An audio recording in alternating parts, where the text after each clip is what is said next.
Biodynamics has allowed our vineyard to come alive.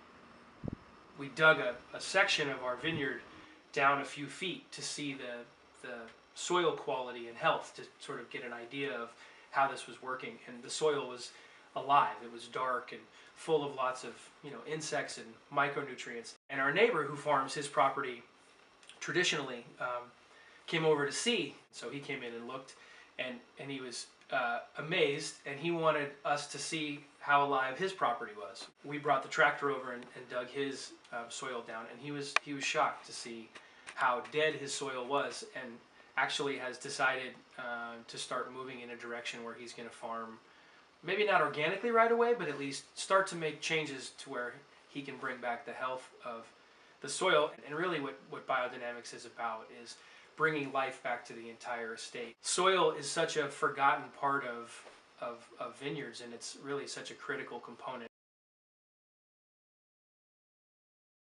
He had farmed the property traditionally, I guess you would say, for a number of years, and he became concerned when he actually started living on the property for his small children. So he hired somebody to come in and transition the property to organic.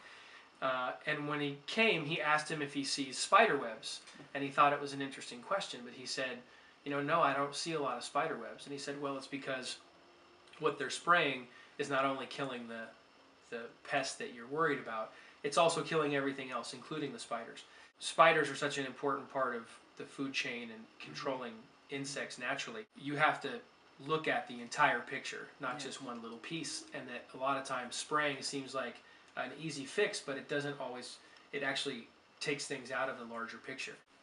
You look for life, you look for things happening. Are there birds? Are there spiders? Ultimately, it's about making high quality wine. I'd say that what we're doing is having an impact, not only on our vineyards and our wines, but also ultimately on our neighbors and the people around us as well.